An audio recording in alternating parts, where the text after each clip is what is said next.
dan para peserta seminar nasional IAKN Palangkaraya tahun 2025.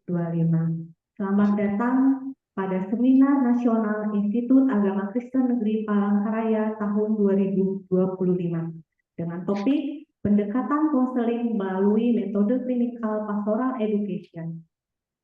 Baik, sebelum kita memulai kegiatan seminar kita pada hari ini, kita akan mengawali dengan doa kepada Ibu Carolina. Kami persilakan.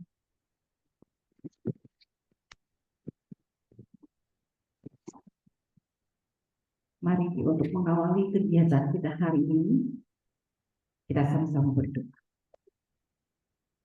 Bapa yang baik, terima kasih.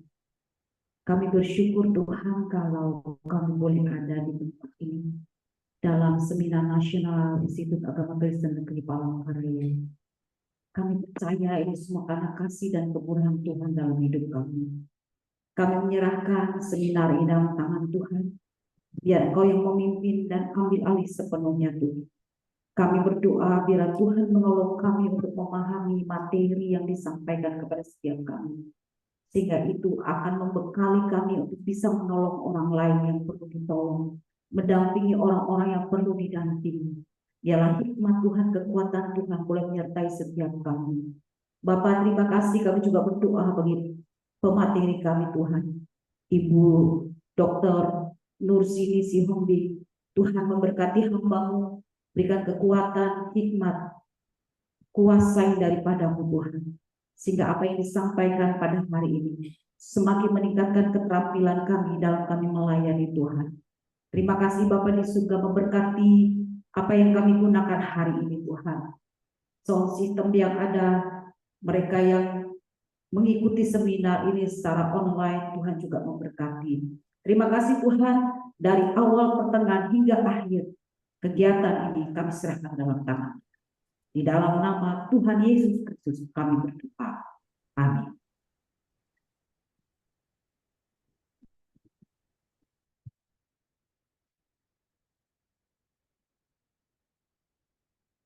Selanjutnya menyanyikan lagu Indonesia Raya. Hadirin dimohon berdiri.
Hadirin dipersilakan duduk kembali.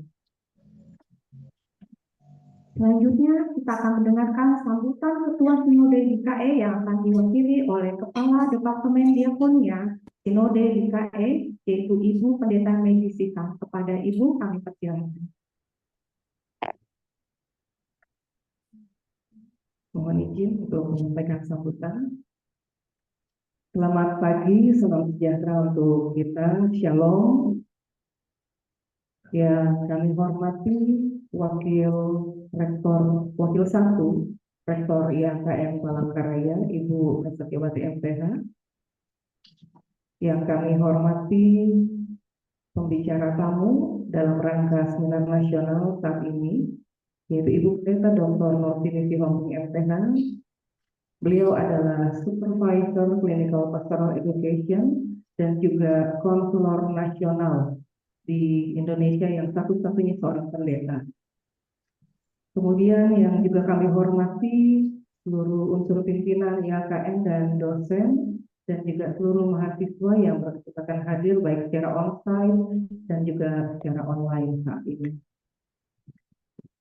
Saya atas nama Majelis Sinode Gereja Kalimantan Evangelis menyampaikan permohonan maaf dari Ibu Ketua Umum Majelis Sinode GKE, Ibu Pendeta Dr. Simon Eplian MPH, karena sesuatu dalam hal beliau belum berkesempatan untuk hadir saat ini mendampingi dan membersamai dalam rangka seminar nasional saat ini.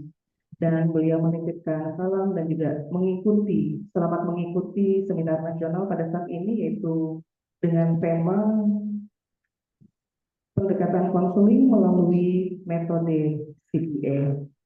Kami mengucapkan terima kasih kepada IAKM yang telah menyelenggarakan kegiatan yang baik ini, dan secara khusus kami juga menyampaikan apresiasi dan juga harapan atas nama Majelis Sinode GKE.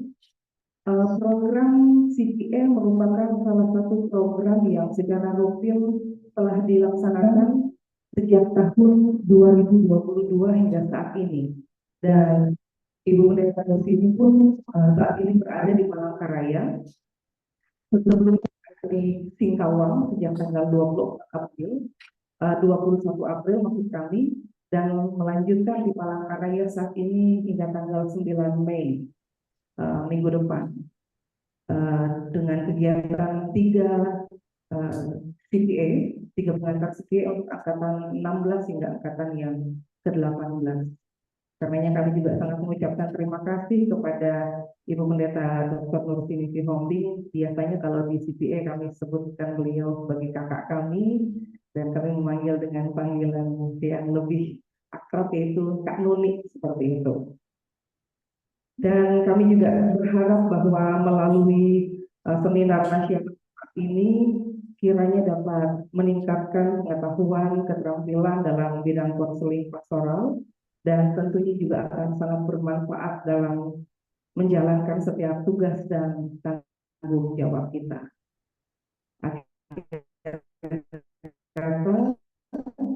Terima kasih untuk kebersamaan kita saat ini, dan terima kasih atas perjalanan dengan baik dan lancar, dan kasih karunia Tuhan Yesus Kristus senantiasa beserta dengan kita. Demikian yang dapat kami sampaikan. Terima kasih atas perhatiannya. Tuhan Yesus memberkati. Shalom.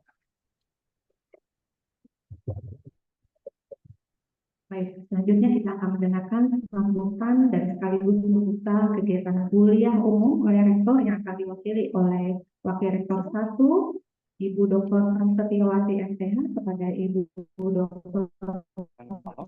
Setiawati.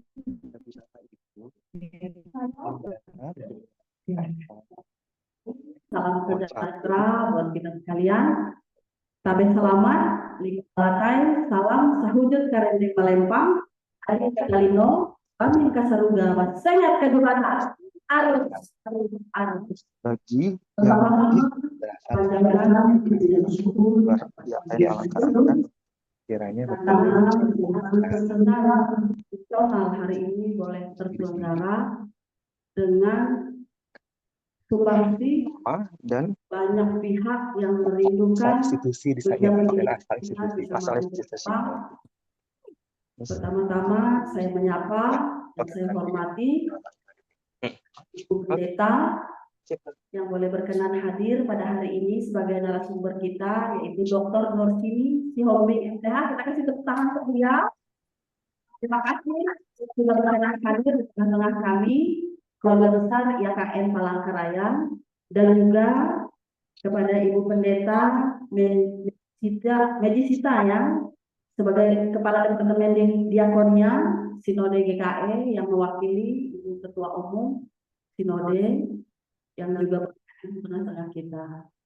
Dan tentunya juga saya menyapa yang saya hormati dan banggakan rekan-rekan kami YKM Palangkaraya, ada Ibu Dekan Fakultas Keguruan Ilmu Pendidikan Kristen, Ibu Pendeta Rina, Dr. Pendeta Rina Triasi, ada tadi ada Wakil Dekan Fakultas Ilmu Sosial Keagamaan Kristen ya. Ya, mungkin karena ini memang kita ada dua kegiatan besar yang dilaksanakan pada hari ini, ada rapat kerja YKM Palangkaraya juga yang dilaksanakan pada waktu bersamaan selama 2 hari yang dimulai pada hari ini. Jadi saya juga mohon maaf apabila kami tidak bisa semua hadir di sini secara khusus untuk pimpinan. Dan saya mewakili Rektor YKM Palangkaraya dan tugaskan beliau untuk menyampaikan pada itu beliau tidak lupa memberikan salam hormat kepada Ibu narasumber dan juga Dinda ya, jajaran dari DKE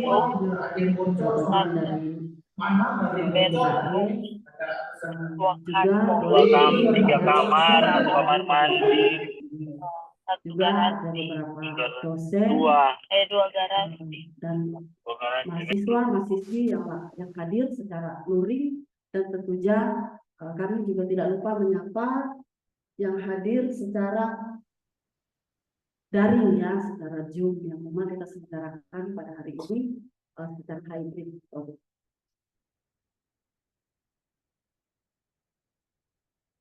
Ibu Bapak, dosen, para praktisi serta mahasiswa program pasca sarjana, kita ketahui pada hari ini kegiatan seminar nasional ini mengusung tema ya, mengusung tema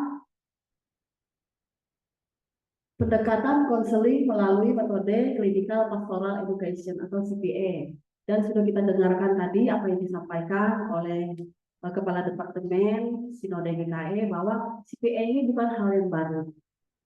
Ini sudah berjalan sekian lama diterapkan di lingkup pelayanan GKE ya. Dan saya dengar tadi informasinya CPE ini sudah ada angkatannya. Artinya ini memang pelatihan intensif yang dilakukan secara masif, yang secara serius, karena ini memiliki dampak yang besar dalam pelayanan secara khusus di gereja, di masyarakat, dan juga di lembaga pendidikan tinggi ya. Jadi YKM Palangkaraya sendiri ada 16 prodi, izin Ibu, ada 16 prodi.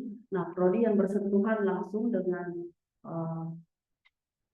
dengan konseling ini ada beberapa di sini yang kami hadirkan secara khusus adalah prodi pastoral konseling dari Fakultas Ilmu Sosial Keagamaan Kristen, ada juga teman-teman yang dari Psikologi Kristen secara Zoom, karena kemarin kalau kita data itu melebihi kapasitas, jadi teman-teman juga ada yang secara Zoom, ada juga dari Fakultas Ilmu Pendidikan Keagamaan Kristen itu dari BKK, Bimbingan Konseling Kristen. Jadi ada 16 prodi di YKM Palangkaraya ini, terdiri dari 14 prodi di sarjana, program sarjana, ada 2 prodi di program magister, yaitu pastoral konseling juga ya, ada S2 pastoral konseling. Dan untuk S3-nya kita pendidikan agama Kristen. Jadi keseluruhan kita bersyukur juga karena kampus kami yang kami cintai ini pada akhir bulan Desember, apakah saya lupa tanggal 9 2024 itu sudah terakreditasi baik sekali. Tentu saja karena memang seluruh keluarga besar YKM Palangkaraya ini komitmen untuk selalu bersinergi memberikan yang terbaik dalam pelayanan, yang juga dibuktikan dengan kegiatan hari ini secara nasional. Memang kalau kita melihat runut kegiatan ini disiapkan dengan cukup singkat. Memang sumber gagasannya dari Ibu Ketua Umum Sinode, Bu Pendeta Dr. Simpon Leon yang menggagas, karena beliau kebetulan juga dosen di program pasca sarjana pastoral konseling. Jadi beliau bilang CPA ini merupakan hal yang sangat baik sekali dan kalau bisa dihadirkan di tengah-tengah IAKM Palangkaraya supaya nanti ini menjadi agenda dalam program kerja IAKM Palangkaraya. Sehingga kita bisa bersinergi tidak hanya gereja, namun juga lembaga pendidikan. Apalagi di sini melahirkan nanti sumber daya manusia yang akan bekerja di lapangan, baik di gereja, di lembaga pendidikan, dan di masyarakat pada umumnya. Jadi sangat besar harapan kami bahwa materi seminar ini nanti benar-benar membawa dampak yang besar dalam pemikiran maupun program kerja ke depannya untuk IAKM Palangkaraya secara khusus dan juga kepada rekan-rekan nanti yang akan mengikuti. Memang secara Zoom itu kita jadwalkan itu jam 8. Pada saat seminar mulai bisa diikuti oleh seluruh praktisi juga. Karena di sini seperti ada Ibu Carolina di sana, mereka punya grup secara nasional yang terkait dengan konseling. Jadi sangat besar perhatian dan minat mereka juga terhadap seminar yang kita bawa pada hari ini.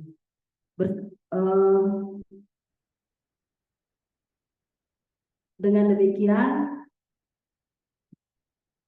izinkan saya untuk membuka kegiatan seminar nasional dengan tema pendekatan konseling melalui metode klinikal pastoral education atau yang disingkat dengan SPE atas nama Allah Bapa, Putra, dan Roh Kudus.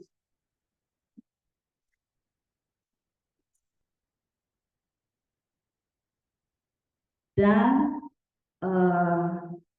saya mau mengakhiri dengan pantun dulu, boleh ya? Oke. Ini pantunnya sudah saya siapkan beberapa ini, nanti semoga disambut ya, ada yang malah. Jukung menyusur batang kahaya, ikan patin ditangkap dengan jalan. Seberat apapun tantangan yang ada, apabila Tuhan beserta, maka yang mustahil akan menjadi nyata. Ini pantun kedua. Bunga anggrek mekar di hutan. Burung enggang terbang tinggi ke atas awan. Hidup ini singkat dan fana, kawan. Marilah kita hidup dengan lega. Pantun terakhir. Jalan-jalan ke pasar Kahaya, membeli tebu dengan sayur kaki. Hidup ini penuh dengan lika-liku, tapi dengan tekad kita akan terus maju. Terima kasih kebersamaan kita. Semoga 2 jam waktu seminar ke depan semua dapat mengisi dan menyimak dengan baik dan boleh mengaspirasi untuk selanjutnya tindak nyata yang mau kita lakukan, baik selaku mahasiswa, baik selaku praktisi, dan juga baik selaku dosen dan tenaga pendidikan yang ada di AKM Palangkaraya maupun secara umum di gereja, di masyarakat nasional. Terima kasih. Shalom, Tuhan Yesus memberkati kita sekalian.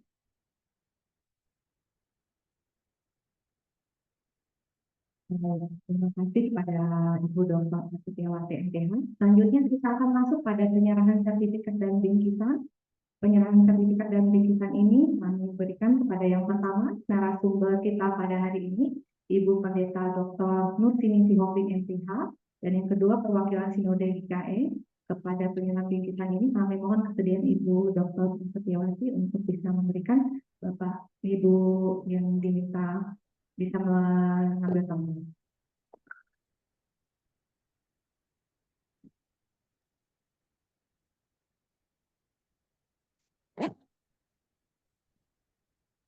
Sudah tersambung kan?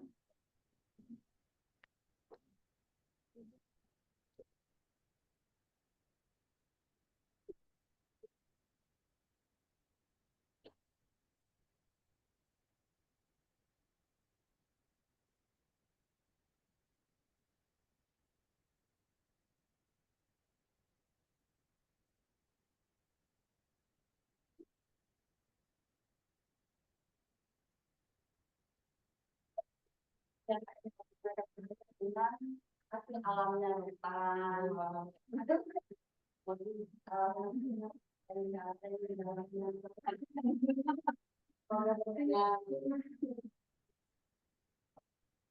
terima kasih semuanya. Baik, untuk menyerahkan pada perwakilan Sinode GKE, kami mohon kesediaan Ibu Irina Daryati untuk dapat.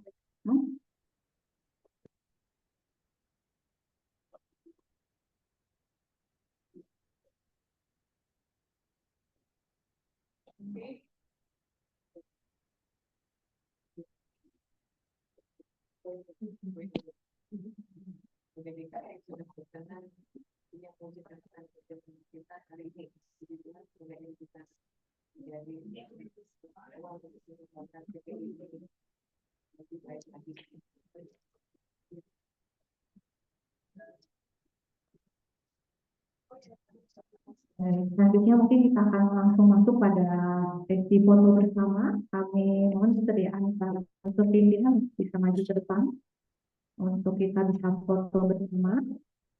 Dan bersama dosen, seluruh dosen bisa maju ke depan, Bapak Ibu.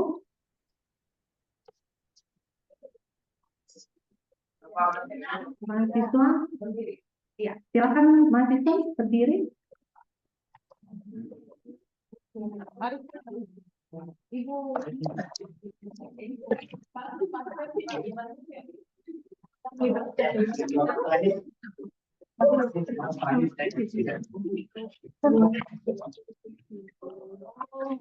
Ditutupin langsung siswanya tapi ya di sela-sela gitu loh.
Harus menghadapi peristiwa terkini.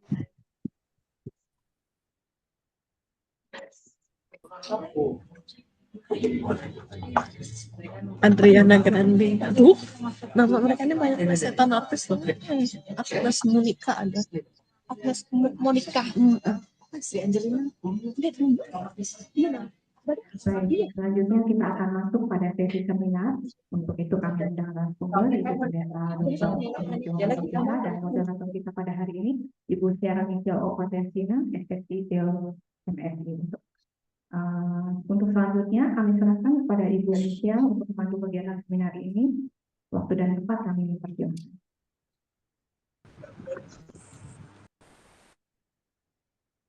Iya, terima kasih. Selamat pagi, shalom semuanya. Semangat pagi ini.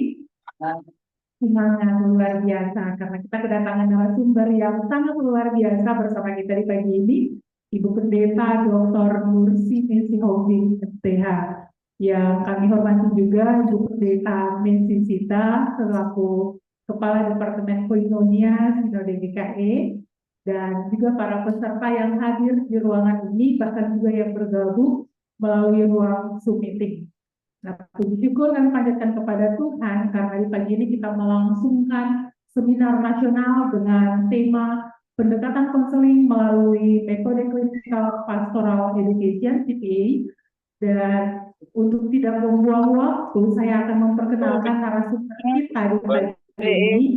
Tentu kalau nama teman-teman sekalian sudah membaca di flyer, bahkan juga sudah disebutkan nama beliau, Pendeta Dr. Nursin Sikombing MTH, lahir pada 11 November tahun 1966.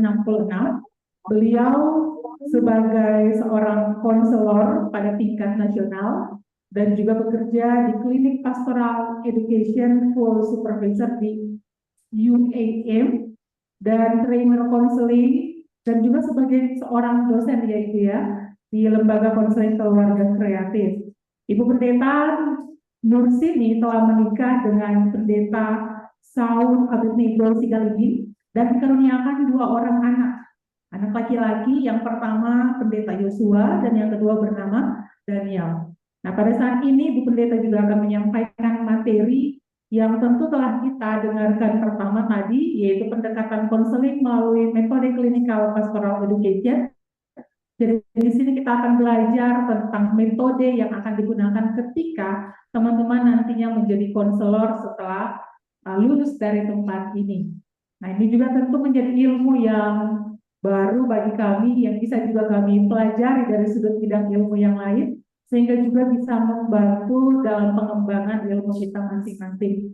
Untuk tidak membuang waktu, materi yang akan disampaikan oleh Ibu Pendeta, kami berikan waktu 60 menit, dan di sisa waktunya 30 menit kami akan saling diskusi, baik yang ada di ruangan ini, bahkan juga melalui Zoom meeting, kolom chatnya, dan karena itu waktu dan tempat kami persilakan kepada Ibu Pendeta. Terima kasih kepada Ibu Ratu ya yang sudah memperkenalkan saya. Shalom semuanya. Mungkin agak sedikit saya ubah. Mungkin materi ini akan saya berikan tidak begitu panjang supaya kita lebih memiliki waktu untuk berdiskusi. Karena materi yang saya berikan ini sudah saya prep bahkan hanya itu ya. Nah, terima kasih. Kita akan mulai bagaimana metode clinical pastoral education ini menjadi salah satu metode yang kita butuhkan dalam dunia konseling. Nah, teman-teman, perlu saya ingatkan bahwa dewasa ini sangat-sangat dibutuhkan profesionalisme dalam bidang konseling. Karena apa? Ya, tidak ada lagi sekarang ini kalau kita cek tidak ada seorang pun yang dianggap tidak butuh konseling. Nah, kalau di beberapa tahun lalu kalau orang konseling dianggap ada masalah kan gitu. Masalahmu, kenapa kamu pergi konseling? Nah, berbeda. Kalau sekarang, kalau kamu nggak mau konseling, kamu dipertanyakan, ada apa denganmu tidak mau konseling? Ya. Jadi sekarang ini konseling itu merupakan satu kebutuhan demi mencapai kesehatan mental. Di 2 tahun lalu, Pak Presiden Jokowi mengatakan Indonesia darurat kesehatan mental. It means semua rakyat Indonesia sekarang fokus untuk lebih menyehatkan mental. So, salah satu metode yang kita anggap, yang saya anggap sesuai dengan pencapaian, tentunya banyak sekali metode konselingnya, banyak sekali. Tetapi saya memilih concern saya kepada satu ilmu, yaitu clinical pastoral education. Ya, nah kalau bicara clinical pastoral education, tentunya kita tahu dulu ya backgroundnya apa, dari mana ini datang, supaya kita tidak ujuk-ujuk terima aja CPI ini kan gitu ya. Nah kita perlu belajar tentang apa itu CPI. Nah yang pertama sekali saya mau beri informasi kepada teman-teman, boleh saya berjalan ya? Siapa sih pelopornya gitu? Siapa pelopornya ini yang memunculkan ide tentang CPE ini siapa? Nah, ada 3 orang ya. Ada 3 orang yang ini dia. Ada 3 orang yang menjadi pelopor ya. Adik-adikku nggak usah mencatat. So, saya harap ini materi yang kepada kalian. Tolong ya Pak, diberikan kepada mereka nanti materi ini kalau boleh. Pada kalian nanti di WA ke salah satu orang baru semua peserta boleh dibagi ya. Jadi nggak usah mencatat, so be focus. Dengarkan saja saya, kita berinteraksi itu jauh lebih enak ya. Oke. Nah, ada 3 orang yang menjadi pelopor dari CPI. Dan ketiga-tiganya memiliki background pendidikan yang berbeda. Ya, yang pertama Anton Boysen. Anton Boysen ini adalah seorang pendeta yang belajar banyak tentang psikologis. But basically dia adalah sarjana kehutanan. So beda ya. Dia sarjana kehutanan, tetapi tertarik dengan dunia pastoral. Jadi dia seorang pendeta, dia belajar tentang teologi, dia kuliah tentang kehutanan dan bekerja di kantor kehutanan di Amerika, di Illinois. Kemudian dia belajar juga tentang psikologi. Ya, jadi dia memiliki berbagai ilmu. Kemudian ada William S. Keller. Dia asli psikolog. Ya, Gimana gambar? Yang banyak juga memberikan pencerahan kepada. Lalu yang ketiga dokter.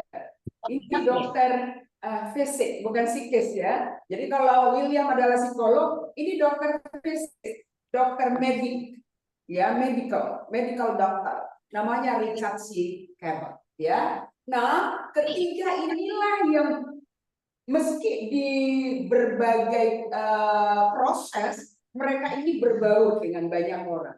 Tetapi yang mau kita lihat sekarang, pelopor daripada clinical pastoral education ini adalah mereka bertiga. Nah, ternyata si William S. Keller ini, meskipun dia seorang psikolog, tetapi dia juga pemerhati sosial. Jadi bukan hanya dia sebagai seorang psikolog, tetapi juga pemerhati sosial. Jadi mereka bertiga sangat kaya dengan berbagai ilmu. Ya, Nah, bertiga ini telah melahirkan satu ilmu yang sedang kita pelajari. Oke, next. Ya. Bisa? Oke. Nah, kita belajar satu-satu ya. Siapa ini yang? Nah, ini Anton Boysen. Anton Boysen ini siapa tadi si pendeta ya? Oke, si pendeta ini tadi ternyata korban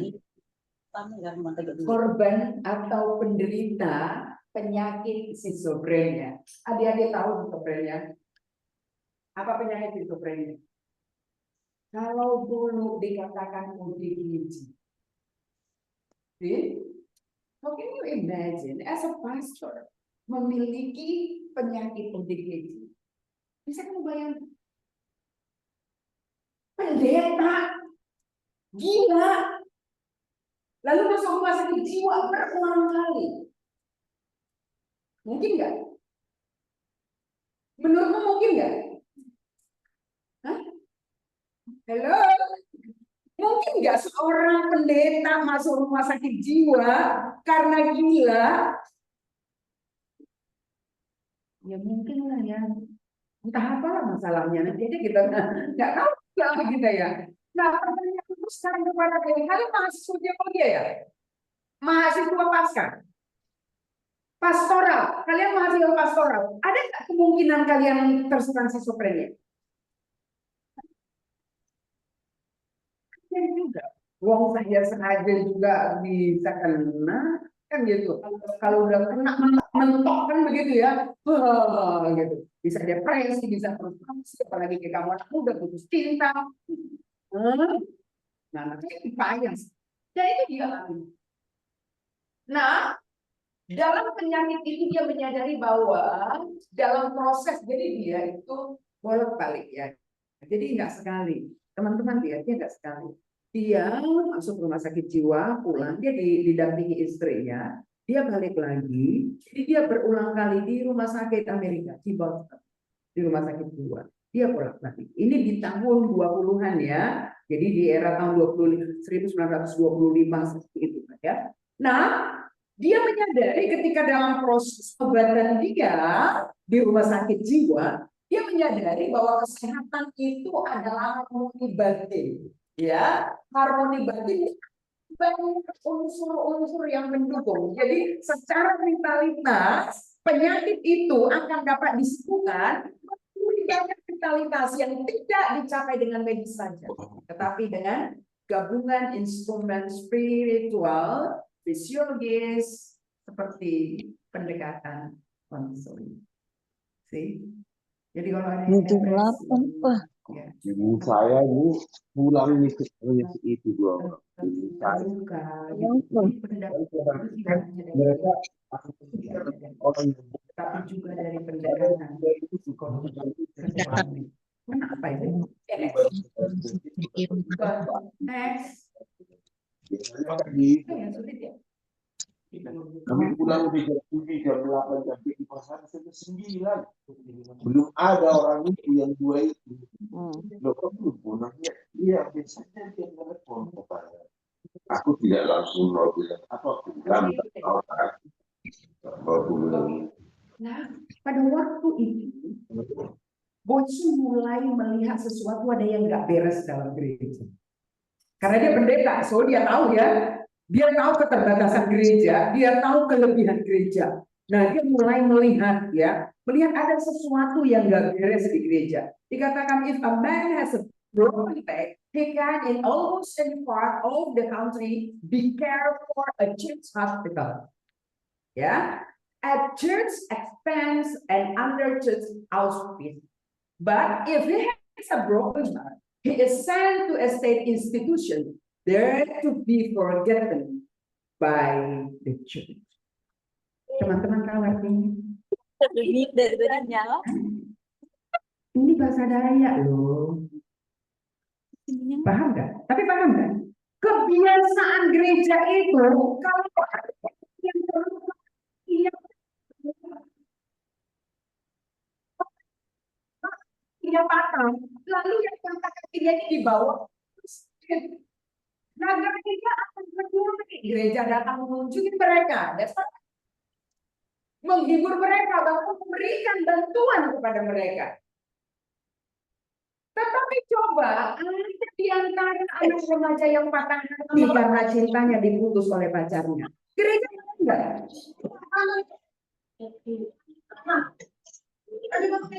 Awak kamu deh.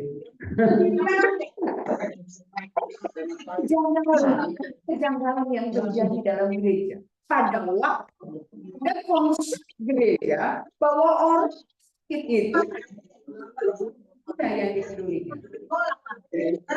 Ya,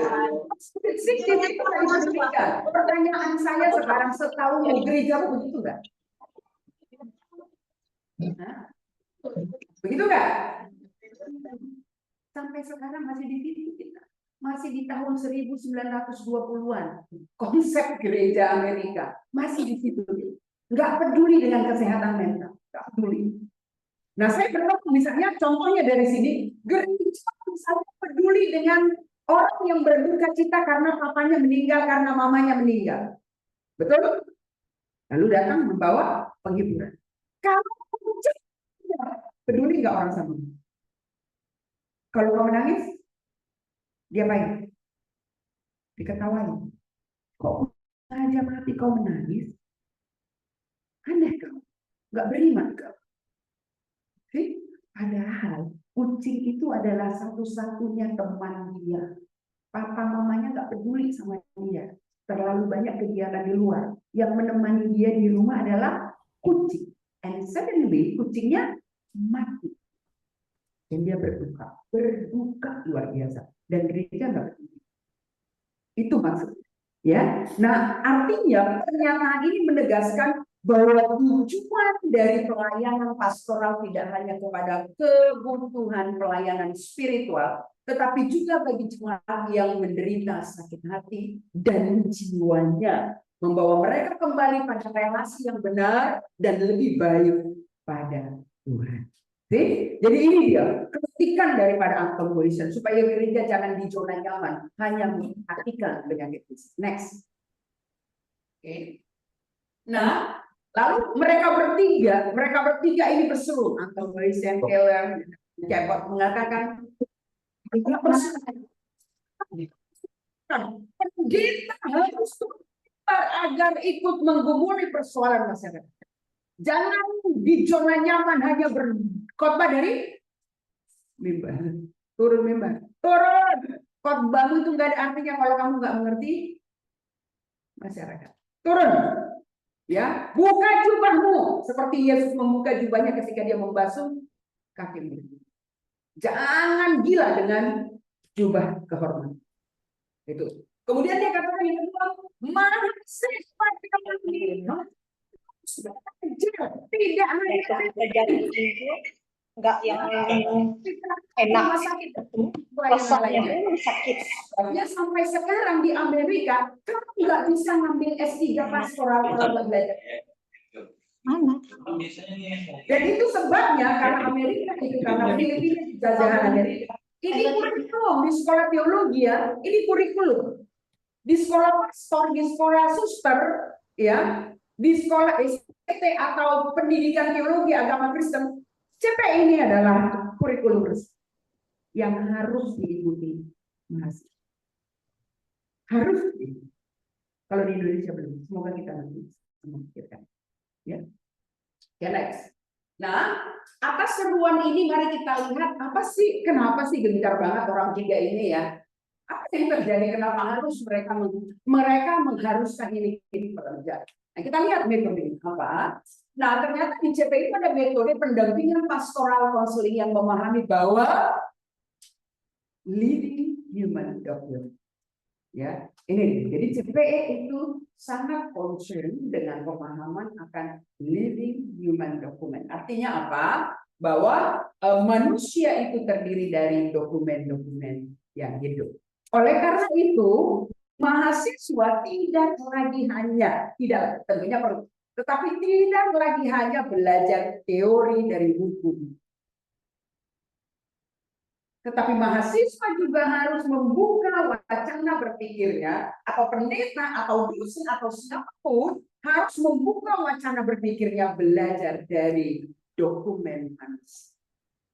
Setelah kamu memiliki knowledge, ya, kamu memiliki ilmu teologi, kamu memiliki dasar-dasar atau konsep-konsep teologi. Nah, saatnya kamu membuka jendela pikiran untuk memahami orang dari dokumen yang dia miliki.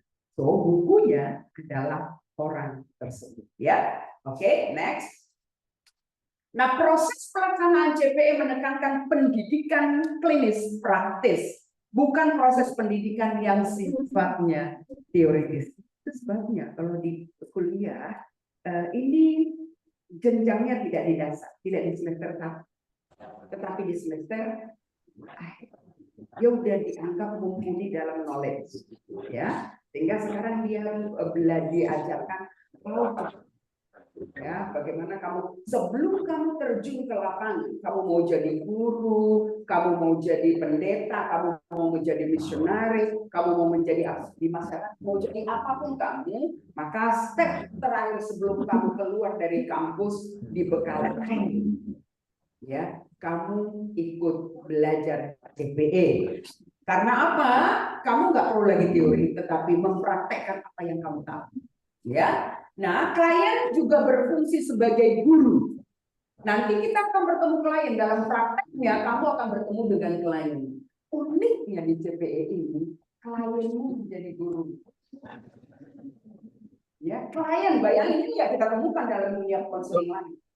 Ya hanya di CPE. Klienmu menjadi guru, kenapa sih? Karena klienmu nanti akan menolongmu melihat sejauh mana kemampuan berempati dan menyadari hal-hal apa yang menjadi blocking dalam pendampingan.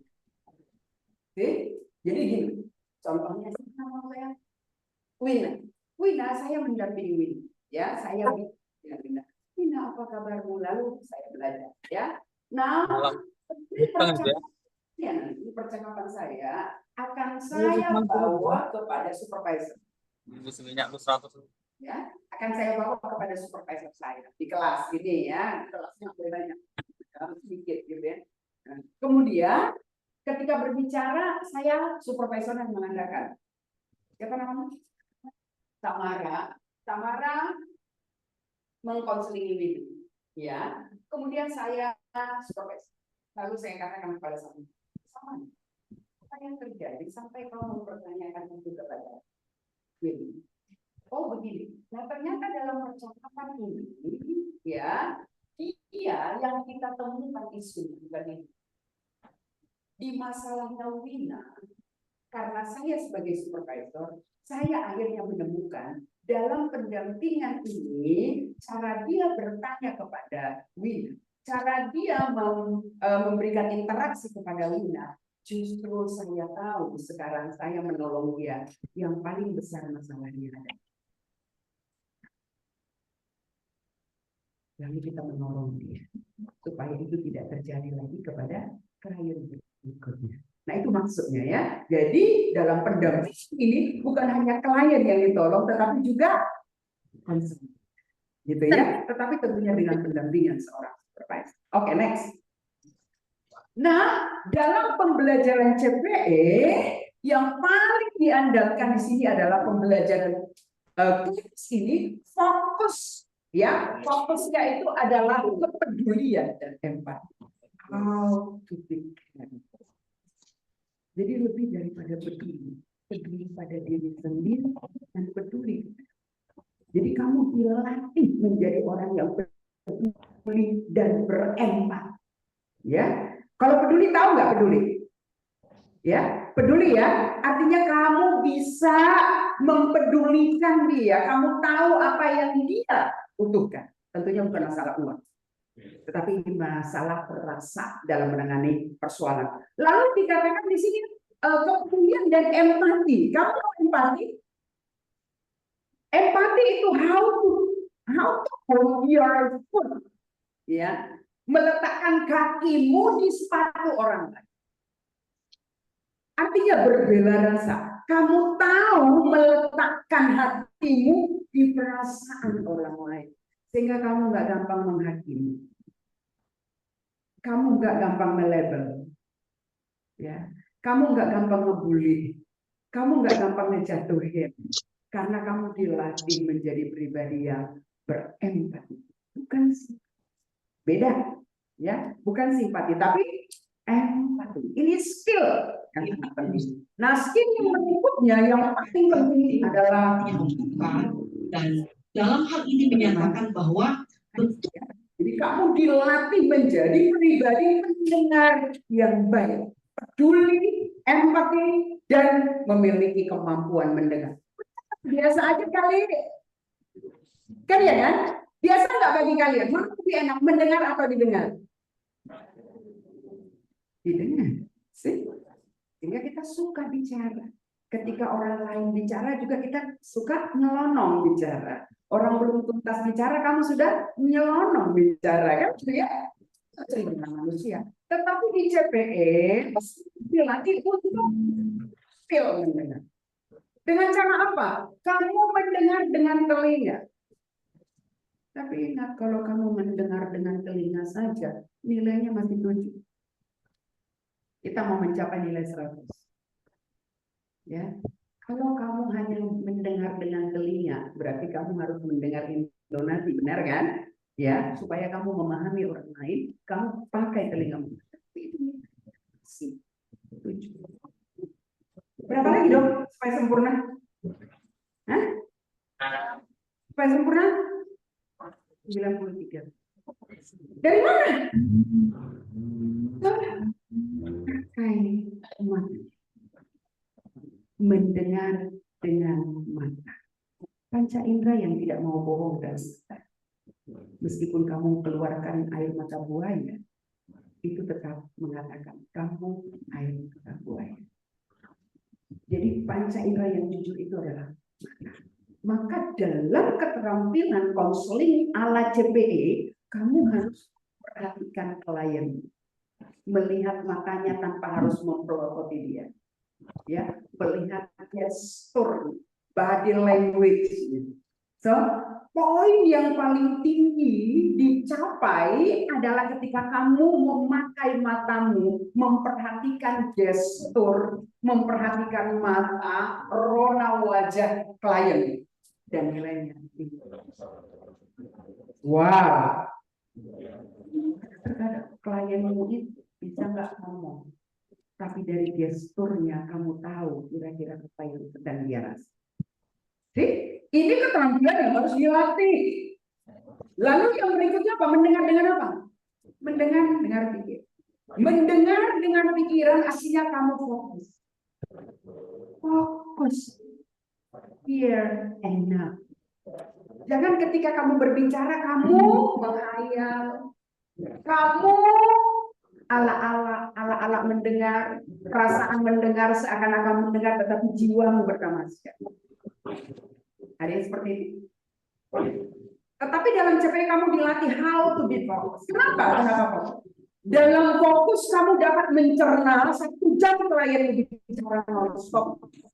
Tapi itu kamu bisa. Karena apa? Kemampuan manusia itu hanya 105 kata per menit. Tetapi otak manusia dapat mencerna 13 juta kata per menit. You know? Ini jauh lebih smart dari komputer yang paling canggih. So, the problem is, apakah kau gunakan otakmu untuk dilatih? Ini bukan masalah hati, tetapi masalah skill, latihan. Skill itu datang dari latihan. Apakah kamu belajar untuk fokus? Fokus. Atau kamu belajar untuk teracak? Hati-hati, kamu bisa. Kalau biasa acak, otakmu bisa acak, kamu bisa diolok. Ya. Tetapi kalau kamu belajar fokus, 2 jam kuliah, kamu fokus. Kamu percaya apa yang dikatakan dosen ini, ulang kamu dari sini semua terekam. Kalau kamu persoalannya sebatas apa fokus? Nah, di CPI kamu dilatih untuk fokus. Lalu yang ketiga adalah mendengar dengan hati. Ya. Jadi fokus 37. Nah, dengan hati ini bagaimana kamu bertemu dengan hati? Melatih dirimu untuk lebih akrab dengan dirimu. Kamu tahu bahwa apa yang kamu pilih menjadi seorang pendamping, menjadi seorang guru, menjadi seorang apapun kamu tahu, kamu bertemu dengan hati. Kamu menjadi pribadi yang dengan diri. Jadi, dengan proses tentunya. Semua ini dengan proses ya. Jadi dalam CPI ini proses bagaimana kamu melatih. Oke, next. Nah, selanjutnya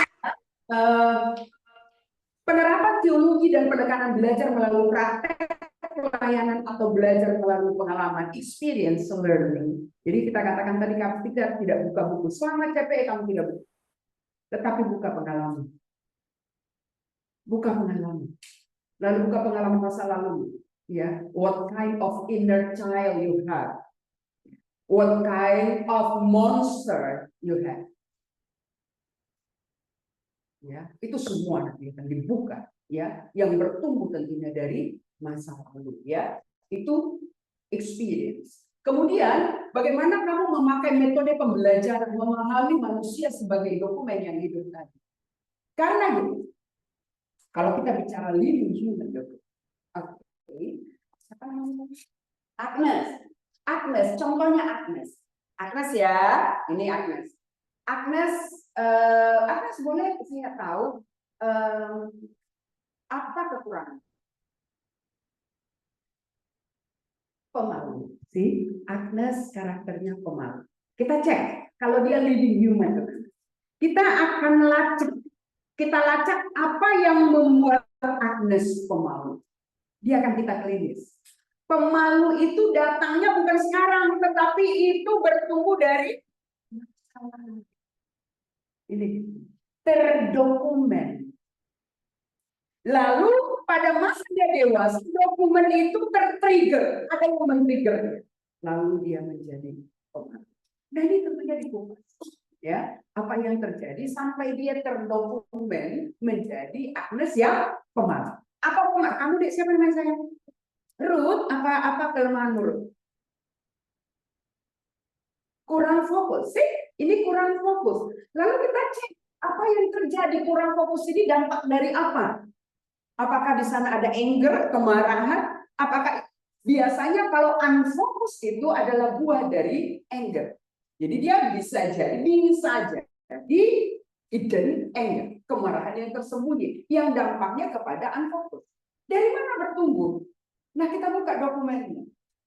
Nah, dia akan membuka kita bantu dia membuka dokumen itu dan dia dapat dan dia bisa nanti menyelesaikan itu dengan baik. Bukan saya yang menyelesaikan, tapi dia dengan difasilitasi baik oleh grupnya. Ya, nih itu dia. Artinya bagaimana memahami manusia sebagai dokumen yang hidup. Sehingga ketika dia ada di dalam grup ini, kita tahu dia misalnya unfokus, kita nggak gampang gimana sih lu? Masa itu aja nggak bisa fokus? Enggak lagi. Tapi kita udah tahu, oh, kamu sulit fokus. Iya ya. Oke. Karena kita udah tahu dari mana. Oke. Dia punya support system yang baik. Jadi grup CPE itu menjadi support system yang baik bagi anggotanya. Sehingga kelompok ini menjadi kelompok yang tumbuh bersama. Kelas ini menjadi kelas yang tumbuh bersama secara personality, karakternya di. Jadi CPE sudah ya membangun karakter baik dengan menata ulang puzzle yang ya. Oke, next. Nah, selanjutnya bagi konselor dan konseling pendekatan melalui aksi, analisa, refleksi, menjembatani dan mengintegrasikan teologi dan pengalaman, teori dan konselor dan konseling. Refleksi teologi sangat menolong dalam upaya mengidentifikasi dan mengklarifikasi siapa kita sebagai konselor dan siapa dia sebagai. Tahun ini kamu akan dilatih. Anton tolong mute. Nah, akan cepatkan ya supaya kita banyak diskusi juga. Jadi dalam pemahaman refleksi ini, kamu diajak juga memahami the meaning of imagery. Pendekatan CPE ini sebenarnya membawa pesertanya memahami dengan utuh kembali siapa kamu sebagai makhluk ciptaan Tuhan. Kamu adalah imagery yang terkoyak, ya, dengan pengalaman hidupmu dari mulai kamu di kandungan. Ya, banyak kita yang terluka sejak di kandungan. Ada yang pernah ingin diaborsi, ya itu menjadi luka batin sampai kamu sekarang, dan kamu nggak menyadari. Nah, lalu di CPE kamu ditolong untuk melihat dirimu sebagai imagery, dan ini dia ingat. Next, dalam memahami imagery, kamu juga harus masuk kepada pemahaman bahwa kita ini adalah ciptaan yang satu dengan gambar Allah. Tetapi dalam ciptaan yang sempurna itu kita jatuh. Kejatuhan ke dalam dosa, gambar Allah dilukai dan membawa aspek buruk. Tapi tidak selamanya kita menjadi pribadi yang buruk. Karena Allah yang transenden itu telah menjadi Allah yang imanen. Allah yang jauh itu, Allah yang tidak terjangkau itu, yang transenden itu telah menjadi Allah yang imanen di dalam kasih Kristus yang mau memulihkan kita. Oke, next. Nah, fakta mengatakan, ya, ini fakta ya, ada 75, mana dia belum ya? Ini tadi Pak. Oke, fakta mengatakan bahwa 75-85% penyakit itu dipengaruhi kejiwaan, demikian sebaliknya. Benar? Benar? Kamu nanti kalau suatu saat ikut CPE, kamu ada di rumah sakit, kamu bertemu dengan orang di rumah sakit, kita akan cek, kita berkunjung. Awal dari penyakitnya itu bukan beda dengan kecelakaan, tapi misalnya penyakit terminal. Apa penyakit terminal? Cancer, diabetes, kidney disease, kemudian apa lagi? Stroke. Ya. Penyakit terminal itu artinya penyakit yang tidak bisa sembuh kepada seperti awal. Dia bisa diringankan tetapi tidak sembuh seperti awal. Itu di sini. Ya. 75-85% itu diakibatkan. Dan sebelum itu kamu sudah banyak merasa. Coba kamu marah. Coba kamu kecewa. Coba kamu mendendam, apa yang terjadi pada tubuhmu? Sakit di sini, sakit kepala, kemudian psikosomatis. Tahu psikosomatis?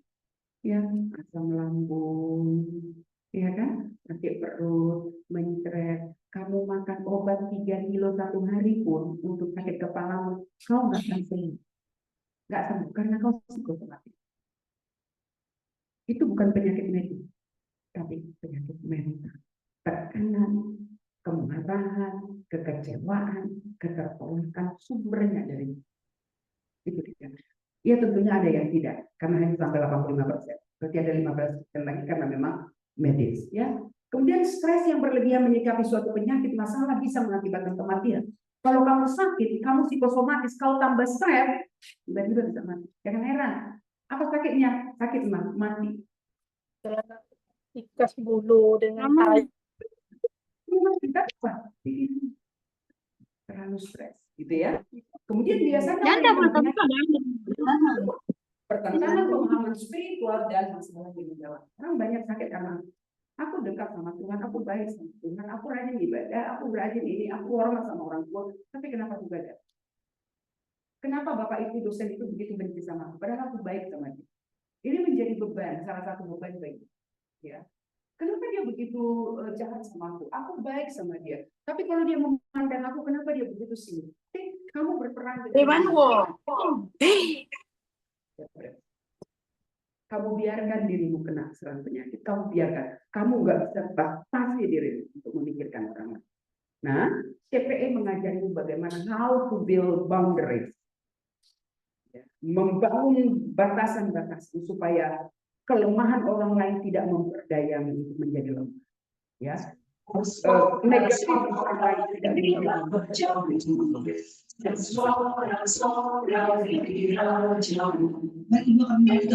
berhubungan ini. Kenapa sih terjadi seperti itu? Kenapa? Ini faktanya juga. Kenapa penyakit itu seperti itu? Karena otak berhubungan erat dengan sistem endokrin yang bekerja melepaskan hormon. Hormon yang berpengaruh pada sistem gitu. Jadi sumbernya dari otak, cara berpikir kita. Nah, sumber penyakit itu dari cara berpikir kita. Pikiran dan perasaan dapat mempengaruhi hormon yang dilepaskan dari sistem endokrin yang kemudian akan mempengaruhi sistem kerja otak tubuh. Ya, jadi di situ sumber. Oke, next. Selanjutnya dikatakan bahwa nah, ini kita masuk kepada belajar. Nah, saya katakan tadi bahwa CPE itu dua goal apanya ya, cara belajarnya, learning by doing dan learning by experience ya. Jadi kita belajar dengan apa yang kita kerjakan. Kamu akan dilatih untuk mari kita kunjungan. Kunjungan kemana? Ke penjara. Mari kita kunjungan kemana? Kepada anak jalanan. Mari kita kunjungan kemana? Ke rumah sakit. Nah setelah itu, ayo ngumpul. Itu hanya waktunya dikasih batasan. Ayo ngumpul. Setelah ngumpul, apa yang terjadi? Ya, apa yang terjadi di sana? Apa yang kamu lakukan? Jadi kita tidak menyoroti persoalan orang lain, tetapi menyoroti persoalan. Kita tidak membahas orang lain, tetapi kita membahas. Ya, gitu ya. Learning by doing dan experience tadi saya sudah jelaskan. Oke, next. Nah, lalu CPE ini punya dua goal. Dia punya goal. Apa tujuannya? Kita punya tujuan. Jadi kalau belajar jadi tujuannya apa? Secara umum, ya, CPE itu fokusnya hanya dua. Ya, yang pertama, how to be better personality. Yang kedua, how to be better professional. Ya, jadi yang pertama how to be better personality, menjadi pribadi yang lebih baik. Yang saya katakan tadi ini lebih kepada arah. Kamu menjadi sebelum kamu terjun ke lapangan, kamu harus memastikan dulu kamu adalah pribadi yang bertumbuh lebih baik. Karena apa? Kamu memang orang baik, oke? Kamu orang baik. Ya. Tetapi melalui metode ini kamu dituntut untuk lebih baik. And lebih baik itu adalah proses. Setiap hari kamu menjadi orang yang dibina, dibentuk lebih baik. Tapi ingat, bukan menjadi sempurna. Because nobody is perfect. Ya, nobody. tetapi kamu dibina untuk menjadi lebih baik. Secara hasilnya apa? Kamu memiliki self discovery, ya, dan memiliki self awareness. Apa self discovery? Kamu mampu menggali potensi apa yang Tuhan berikan di sini. Jadi di CPE kamu dilatih untuk menggali potensi positif dalam diri. Ya, lalu kamu disuruh berpikir apa yang akan kamu lakukan untuk potensi itu. Inilah yang membuat kamu menjadi better person. Ketika potensi digali, you need to be aware. Karena di dalam kamu ada kelemahan. Dan biasanya orang cenderung sadar dengan kelemahan. Nah, kamu dilatih untuk melihat, oh, ini baiknya, tetapi ini kelemahannya. Maka kamu diajar membesarkan kapasitasmu dan meminimais kelemahan. Kelemahan bukan untuk dibanggakan. Ya udahlah, terimalah saya seperti ini, kan udah begini saya. Siapa yang mau menerima? Jadi jangan bangga dengan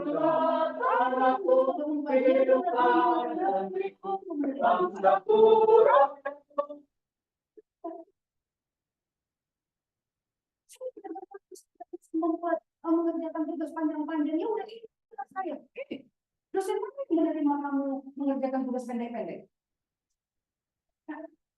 Hasil nilainya apa?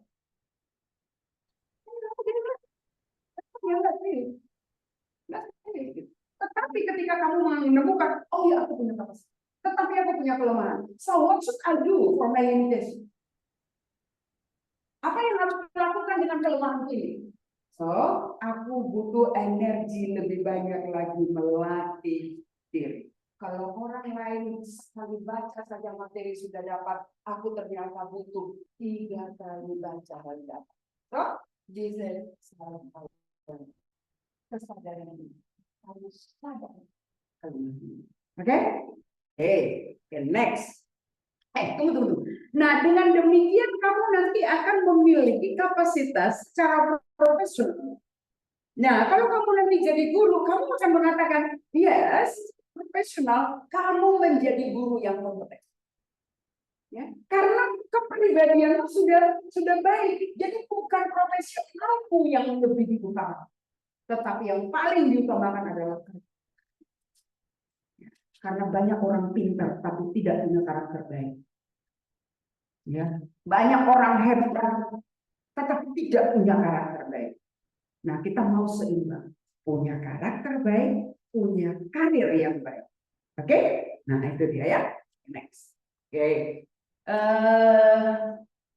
Ini dia, melakukan pelayanan konseling yang lebih baik dan efektif kepada klien. Ini dia. Jadi dalam pendekatan konseling kita akan melakukan pendekatan yang lebih efektif, ya. Pengembangan keahlian konseling, terutama keahlian untuk mendengarkan, berempati terhadap situasi orang lain, sehingga peserta dapat menjadi pendamping yang lebih baik dan efektif. Nah ini dia, CPE akan menolong kamu menjadi seorang yang memiliki nilai konseling yang lebih efektif. Ya, kalau dalam ministry, kalau dalam personalitinya kamu tadi udah tahu, ya. Tetapi dalam ministry atau dalam profesionalnya kamu ada di sana. Ya, oke. Lanjut. Selanjutnya, pelayanan dan pelayanan tidak dapat dipisahkan. Kepribadian atau personal dan keahlian atau profesional seorang pelayan sangatlah menentukan keberhasilan atau efektivitas suatu pelayanan konseling. Ya, jadi karakter akan mempengaruhi karir, ya, akan mempengaruhi pelayanan, nilai-nilai pelayananmu akan sangat kuat pengaruh positifnya dari karakter yang baik. Oke, next. CPE adalah proses. Kalau dia proses jangan buru-buru, ya. Jadi kamu tidak simsalabim ikut CPE langsung berubah, simsalabim kamu berubah, enggak. Kamu bukan apa namanya? Power Ranger, ya, bukan, ya. Tapi dia proses dinamis dan berorientasi pada pertumbuhan. Bertumbuh berarti pertama-tama berakar, berdaun, berbatang, kan gitu ya. Jadi proses pertumbuhan itu. Tidak ada pelayanan yang sempurna, yang ada adalah pelayanan yang lebih baik. So jangan buru-buru, ya. Tidak ada juga pelayanan yang sempurna, yang ada adalah pelayanan yang lebih baik. Jadi pertumbuhan itu ada pasang surutnya, sangat dinamis. Kadang kamu jatuh karena karaktermu sekarang adalah seusia umurmu. Paling tua adalah di usia 0 sampai 5 tahun. Jadi kalau kamu ada sekarang yang karakternya pemarah, cek di usia 0 sampai 5 tahun. Dan selanjutnya itu hanya isu tambahan-tambahan yang menguatkan isu. Ya, jadi perlu sekali kamu ada. Oke, next. Pelayanan dalam perspektif pastor memiliki kualitas pribadi yang positif. Nanti kamu akan menjadi seorang pendamping yang memiliki pribadi positif, memahami isu-isu etis konseling. Ya, salah satu isu etis konseling apa? Apa itu yang kamu tahu? Ya, apa saya? Perbedaan, oke. Tapi yang namanya etika apa itu? Etika itu, etika konseling itu, kode etik itu rahasia. Kamu harus bisa menjadi pribadi yang, ya Pak, menjaga, betul, menjaga. Jadi kalau kamu bocor harus didempul dulu, ya. Kamu tidak boleh, kamu tidak punya hak untuk membocorkan rahasia apapun yang sedang dibicarakan oleh klien. Nggak ada, ya. Kemudian itu salah satu kode etik, ya. Kemudian adanya kesadaran kultural dalam konteks multi budaya. Misalnya, saya ke Papua pendekatannya bagaimana? Nah, saya ke teman-teman di sini orang Dayak pendekatannya bagaimana? Saya ke Tanah Batak di Sumatera Utara pendekatannya bagaimana? Jadi kita tahu kita ada di multi budaya dan multi religion. Nah, center CPE itu ada di Rumah Sakit Kristen Mojowarno, Jombang. Komunitasnya 99% Muslim. Dan CPE ada di sana. Makanya imagine. Karena penginjilan kita itu bukan berdasarkan dalam nama Yesus, tetapi kita adalah surat Kristus. Cara jalanmu, cara bicaramu itu adalah tampilan Kristus. Mereka tahu peserta CPI pendeta, tetapi mereka menerima. Karena kamu dilatih untuk adapter dengan perbedaan. Jangan takut, ya, gitu ya. Konselor dapat membangun kualitas hubungan konselor klien yang efektif. Kemudian konselor mampu memahami prinsip keyakinan dan nilai yang dalam perspektif yang lain. Jadi nilai kau Katolik, kau Buddha, kau Konfusius, nggak ada masalah. Ya, karena aku tidak sedang bertugas untuk menginjili, tetapi sedang menerangi hatimu dengan Injil Kristus tanpa menyebut nama Kristus. Ini yang dikatakan imago Dei. Konsep imago Dei, ya. Oke, lanjut. Oke, ini nanti untuk yang profesional, ya. Oke, saya rasa sampai di situ yang bisa saya sampaikan kepada teman-teman semuanya. Saya kembalikan kepada Ibu Moderator. Terima kasih. Iya, baik. Terima kasih Ibu Pendeta. Kita berikan aplaus yang meriah dulu. Materi yang sungguh luar biasa dan menggugah hati kita semua di pagi ini, baik yang hadir di ruangan ini, bahkan juga yang di ruang Zoom meeting. Jadi kalau yang saya simak ya Bu Pendeta, metode CPE ini dia menekankan 3 hal: peduli, empati, dan mendengarkan.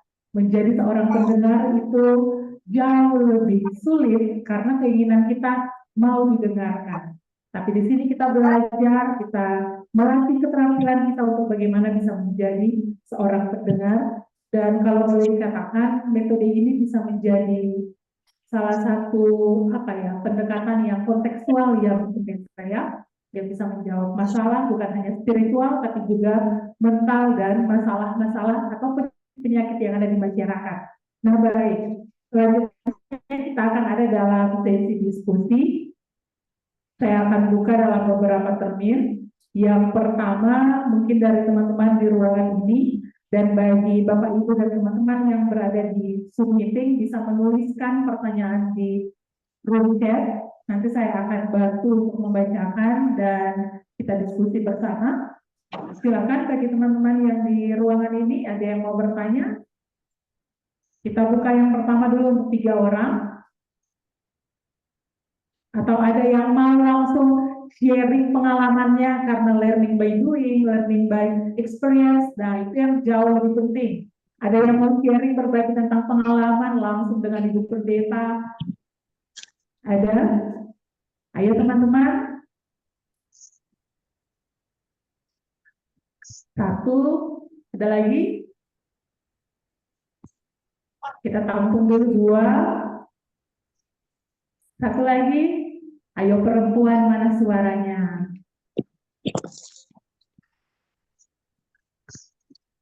Ada lagi di barisan paling belakang? Oke, kita 2 orang saja dulu. Sambil menunggu juga yang ada di room chat untuk menuliskan pertanyaan. Silakan yang pertama minta tolong bantuannya.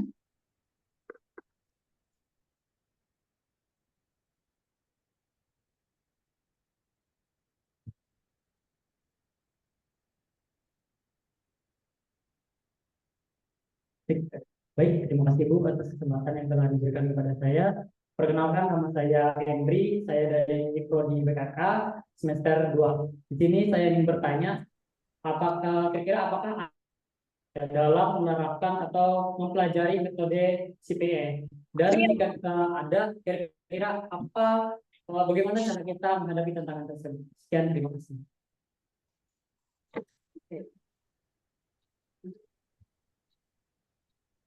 Oke, terima kasih. Satu-satu dulu ya sayangnya. Saya jawab dulu. Jadi, apakah ada tantangan dalam pelaksanaan CPE? Tentunya, ya. Kelemahan dari CPE ini adalah prosesnya lama.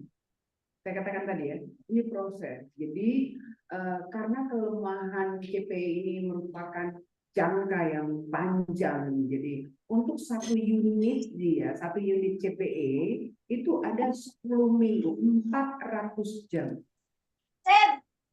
Bayangin, 400 jam. Jadi kalau kamu misalnya kuliah 1 semester berapa jam?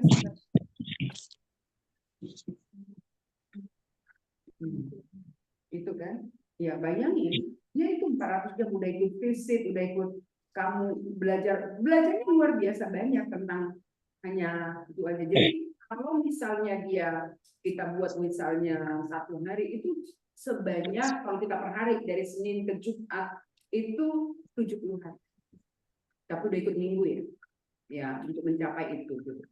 Tentunya ini nggak mudah untuk mengikutinya, butuh kesabaran kan gitu. Lalu bagaimana dong untuk mengatasinya? Di Indonesia ini tetap ada 1 unit 10 minggu karena basic untuk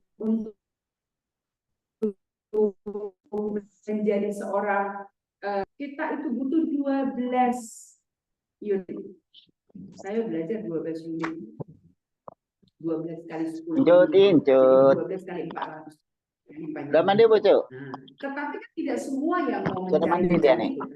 Ya, mau belajar saja untuk mengupgrade. Mandi dulu nih. Nah, dari kelemahan itu timbullah ide.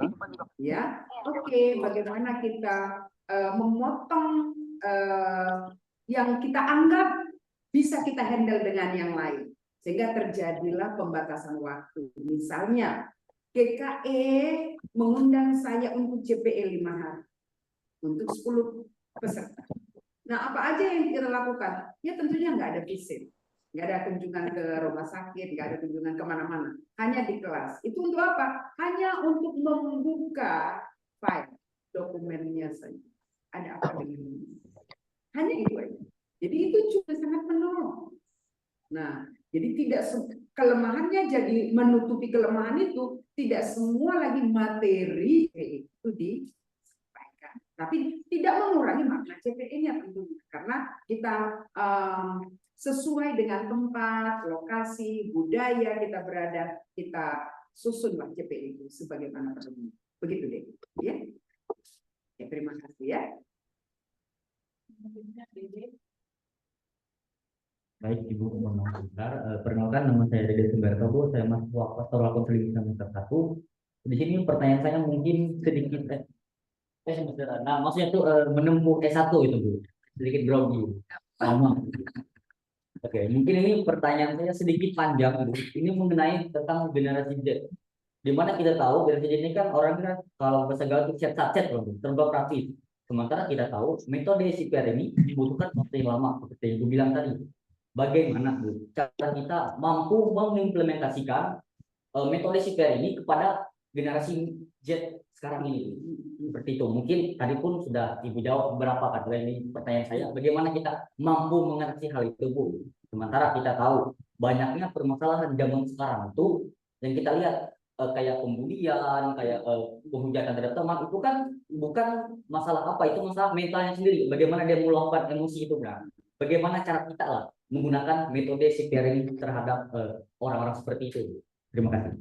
Terima kasih Dede, ya bagus sekali pertanyaannya sayangnya. Nah betul, kita juga tertantang sekarang ini bagaimana menyampaikan CPI kepada generasi Z, ya. Karena ini kan dilakukan di tahun 1925,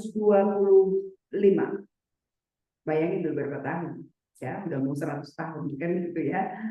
Tetapi ingatlah metode-metode pastoral lainnya seperti ini. Justru CPI ini adalah bagian dari bentuk ketidakpuasan dengan sistem pastoral yang gitu. Mereka nggak puas dengan sistem yang menasehati. Jadi di CPI itu nggak ada nasihat. Nggak ada kamu dinasehati. Diajari benar-benar bagaimana tidak. Kamu nggak perlu menasehati. Tetapi bagaimana kamu menggali potensi diri orang ini supaya dia sendiri bisa menasehati diri. Di situ dia. Jadi jangan buru-buru menasihati orang lain, tapi gali potensinya sehingga dia mendapat insight ya terhadap dirinya dan dia bisa menolong dirinya. Saya rasa yang diminati anak-anak Gen Z sekarang itu adalah itu. Anak Gen Z nggak suka dinasihati. Jadi contohnya saya seorang konselor yang memakai metode CPI. Jadi klien saya juga banyak Gen Z kan gitu. Jadi mereka kadang merasa, wah ibu nugasin saya, iya dong, kan gitu. Jadi dia merasa aneh juga dengan. Tetapi dalam misalnya kalau mereka mau ikut CPI, tentunya ingat metodenya yang harus kita combine. Ya, bagaimana sih metode? Jadi di Indonesia ini, karena saya di Indonesia gitu, saya bisa menata ulang. Jadi tidak lagi metode ini murni harus ini kurikulumnya dari ini enggak, tidak sih. Tapi kita lihat kira-kira apa yang dibutuhkan. Jadi fokus daripada CPI itu adalah kebutuhan klien kita, bukan kebutuhan saya. Enggak. Kebutuhan klien saya ternyata, oh metodenya seperti ini. Oke, kami nggak mau kunjungan rumah sakit, tapi kami mau kunjungan kepada panti asuhan. Tetapi yang namanya kunjungan harus ada, karena itu melatih empati.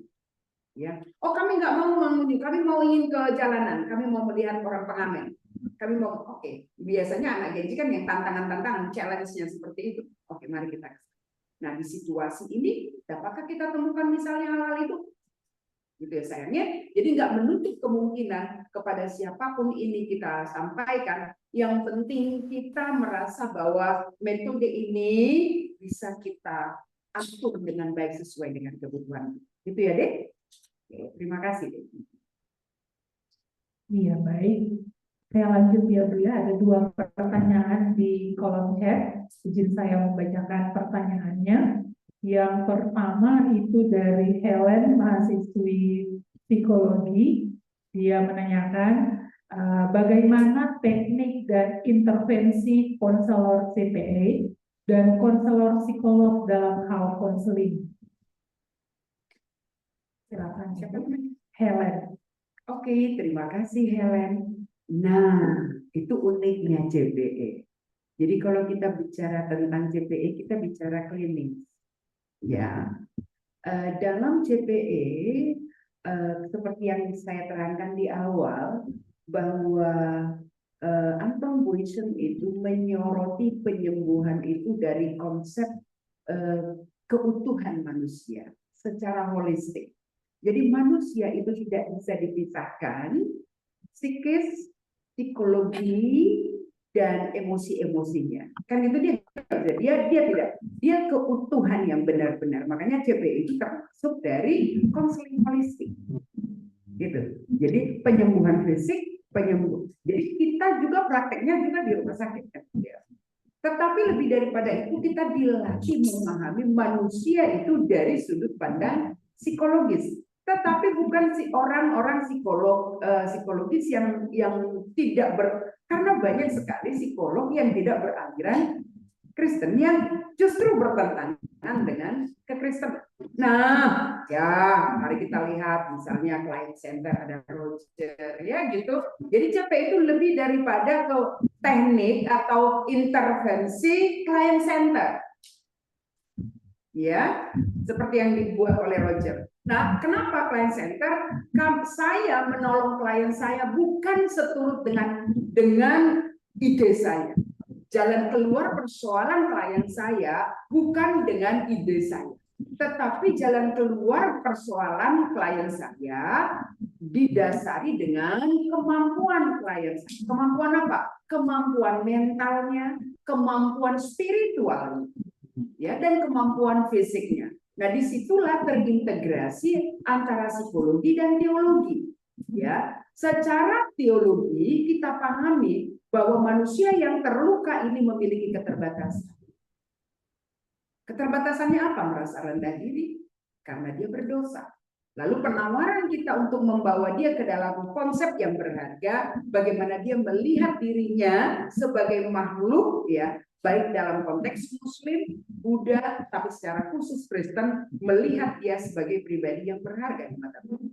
Dalam konteks psikologi, kita memahami bahwa manusia itu terdiri dari puzzle yang teracak gitu ya, yang bertumbuh sejak di masa kandungannya. Nah, lalu bagaimana kita membawa pemahaman klien kita secara psikologis bahwa karakter yang dia miliki itu bersumber dari nya. Lalu bagaimana kita membawa dia ke dalam konsep mendamaikan diri dengan masa lalu, dihubungkan dengan pengampunan dalam konsep teologi. Jadi sangat menarik sekali mendesain satu ilmu ini. Anton Buisen luar biasa, desain ilmu psikologi yang bergandengan dengan ilmu teologi. Ya, berdamai dengan diri, mengampuni diri, menerima masa lalu, menerima fakta bahwa Tuhan ada dalam setiap musim hidup manusia. Itu saya rasa Helen tadi. Itu begitu Helen. Ya baik Ibu, terima kasih. Ada satu lagi pertanyaan di kolom chat. Oh ada dua Bu. Yang satunya atas nama Repo Lawandi dari mahasiswa S2 PAP dari YKN Palangkaraya. Ini pertanyaannya, bagaimana metode CPE membantu individu dalam mengembangkan nilai-nilai spiritualitas dalam dirinya sendiri, serta pendekatan seperti apa yang paling tepat? Namanya Rapel Wandi. Oke, terima kasih Rapel. Nah, tadi ya sudah saya terangkan juga bagaimana pendekatan CPE ini mampu menolong kita melihat sebagai imago Dei. Ya. Jadi secara spiritual sebenarnya kita sangat dimampukan melihat karya keselamatan Allah dalam diri manusia. Seburuk-buruknya karakter kita, sejelek-jeleknya kebiasaan kita, lihat dirimu sekarang. Seburuk-buruknya kamu, sejelek-jeleknya kelakuanmu, masih bisa nggak kamu temukan Tuhan dalam dirimu? Karena apa? Kejadian 1 yang saya terangkan. Tuhan menciptakanmu seturut gambar dan rupanya. Dan di akhir daripada pembentukan itu, Tuhan menghembuskan nafasnya kepadamu. Benar nggak? So, dalam diri manusia itu ada nefas ruahnya Tuhan. Dan itu powerful untuk menemukan jati dirimu berharga di hadapan Tuhan. Bahwa sepanjang kau masih hidup, ruahnya Allah ada padamu. Dapat nggak kamu bisa membangun satu cara berpikir baru tentang hidup, terlepas dari kelemahanmu, terlepas dari gambar diri yang terkoyak oleh karena kebohongan, kemarahan, kelakuan ini semuanya, tetapi masih ada rohnya Allah dalam diri. So, ini akan melatih kita untuk merasa bahwa Allah tidak pernah meninggal. Dan inilah yang membuat kita juga menghargai namanya hidup. Menghargai yang namanya kesempatan. Karena Allah ada di sini. Dan ini juga yang menolongmu menemukan roh Allah di diri orang. So, awareness yang saya maksud itu juga luas sekali cakupan. Sampai kepada kesadaranmu bahwa aku memiliki roh. Ketika aku menyadari bahwa roh Allah ada di dalamku, roh Allah juga ada di diri orang lain. Nah, karena roh Allah ada di diri orang lain, maka aku akan terkoneksi baik dengan diri orang lain. Karena kami dipersatukan oleh roh Allah. Sehingga aku nggak perlu menghakimi orang lain. Karena kami sama. Kami punya roh yang menemani, yang menghidupkan. Makanya hidup itu proses. Jangan katakan, aku udah selesai dengan diriku. Hanya Kristus yang mengatakan, sudah selesai. Selesai itu adalah kematian. Maka sepanjang hidupmu harus terus belajar, memproses diri. Sampai kamu benar-benar menemukan, mengkristal, bahwa kamu meyakini Kristus yang hidup di dalam. Nah, itu saya rasa dalam konsep teologinya dan caranya mempraktekkan sehari-hari, kenapa sih kamu bisa tenang ya? Bukan berarti kamu tidak punya masalah. Kamu punya masalah, tetapi kamu percaya masalah diizinkan Tuhan karena Tuhan ada. Sehingga yang mempengaruhimu paling banyak bukan masalah. Kalau kamu sudah menemukan Tuhan dalam diri, tetapi kamu percaya masalahku datang dan aku bersama diri karena Tuhan tidak pernah meninggalkan sepanjang itu praktiknya. Jadi kamu di CPE ini yang dikatakan dengan refleksi teologi. Setiap hari kamu menemukan waktu untuk refleksi teologi, bertemu dengan orang, kamu diajari learning by experience. Apa yang kamu temukan? Jadi teman-teman ini, kamu perlu what kind of insight, ya, yang nilai apa, yang hidup apa yang kamu temukan sehari-hari ini dalam belajar. Saya nanti bisa, ya, nilai apa yang kamu temukan? Itu learning by experience. Jadi setiap saat kamu belajar daripada hidup yang Tuhan izinkan. Jadi jarakmu dengan Tuhan itu yang selama ini antara ada dan tidak ada. Dari jadi pada hari ini kita dapat berkumpul bersama di hotel Botik ini untuk mengikuti rapat kerja Institut Agama Kristen Negeri Palangkaraya. Memberimu kesempatan untuk memperbaiki diri. Di situ saya rasa. Ya. Pertanyaan yang terakhir, Ibu Pendeta, dari mahasiswi atas nama Sinta Pujiastuti dari program studi PAK S1. Pertanyaannya, bagaimana metode CPE mendukung dalam penerapan pendidikan agama Kristen itu sendiri? Wow, itu bagus banget. Ya, jadi metode CPE ini kalau dikatakan, ya di sini kan ada masalah pendidikan. Jadi kenapa sih di CPE itu clinical path, oral education, kan gitu ya. Kalau kita bahas ketiga ini, yang pertama klinik. Klinik itu adalah klinis, ya. Artinya setiap peserta itu di klinis. Setiap kalau kamu masuk dalam kelas CPE, kamu di klinis. Klinis dalam arti menemukan file-file yang ya, menemukan file-file yang mungkin mempengaruhi pertumbuhan karakter itu di klinis, ya di bedah. Jadi CPE itu termasuk satu pendidikan yang kalau di Amerika dikatakan itu pendidikan berdarah-darah, sangat menyakitkan karena membuka masa lalu, membuka aib kita itu nggak mudah, ya kan, nggak mudah. Yang kita anggap sudah kita kubur, tapi percaya nggak, semakin kamu berjuang melupakan kejadian yang pernah menimpa, semakin kuat dia mempengaruhi. Ya. Nah, kalau kamu ingat, saya nggak tahu kalian belajar tentang Johari Swindle. Ya, Johari, pernah belajar Johari Swindle? Pernah? Jendela Johari itu dalam psikologi, ya, psikologi dasar. Ya. Jadi setiap kita itu memiliki 4 jendela. Ada free area, I know, you know. Ada blind area, ya, you know, but I don't. Kemudian ada hidden area, I know, but you don't. Dan ada blank area, I don't know, and you don't. Ya. Nah, di 4 jendela ini semakin luas free area, semakin kamu berpotensi baik.